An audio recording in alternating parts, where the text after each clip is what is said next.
когда первый раз почти села за руль, я забыла вот этот вот рычаг поставить на парковку, потом вышла и не смогла завести машину. Потом вызвала техподдержку, подумала, что у меня аккумулятор сел. В общем, они стали меня заряжать, всякое разное делать. Оказалось, я просто на парковку не поставила, поэтому у меня машина не завелась. Ну вот так они сказали, что я чайник и блондинка.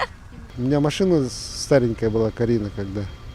И собака выскочила резко. Они дрались там, это летом было. И мне пришлось, она через бордюр перепрыгнула, и мне пришлось от нее убегать, чтобы не задавить. Что-то резко я так. И вообще машину свою разбил жестко. После этого... Нет, я ее подарил другу. Он автомеханик, он меня восстановил, сейчас ездит уже на ней. Подъехал я к Силуэту, к торговому центру.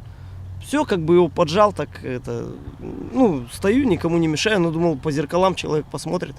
И тут вдруг, откуда ни возьмись, он взад поехал, ударил меня в двери, как бы.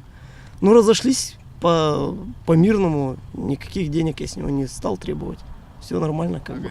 С праздниками. Не стал его, как бы, ни ГАИ вызывать, ничего. Он говорит, у тебя, говорит, незначительно. Я говорю, ладно, сошлись мы так вот, как бы. Я такой вот, видимо, добрый человек. Потому что другие бы, наверное, вызвали ГАИ или бы потребовали денежные средства. Были такие случаи, когда аккумулятор там сел, там помогал подкурить и так далее и тому подобное. Я в городе езжу целыми днями, по делам, работаю.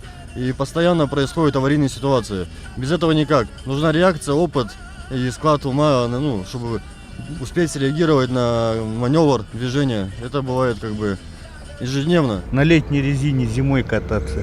Вот в это время.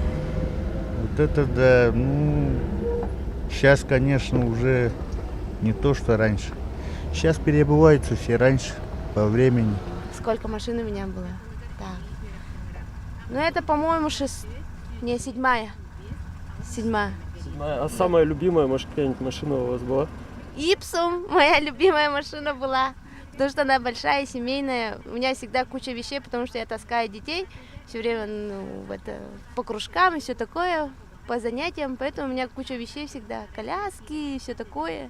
Поэтому Ипсум самая хорошая семейная машина, оказывается. Сейчас жалею, что продала и купила вот такую маленькую, которая не влезает ничто. Поздравляю всех автомобилистов с Днем автомобилиста. Пожелал бы водителям, главное, быть на дороге внимательным. Сейчас машины все скоростные, сами видите. И главное внимание. А водителям здоровья и счастья.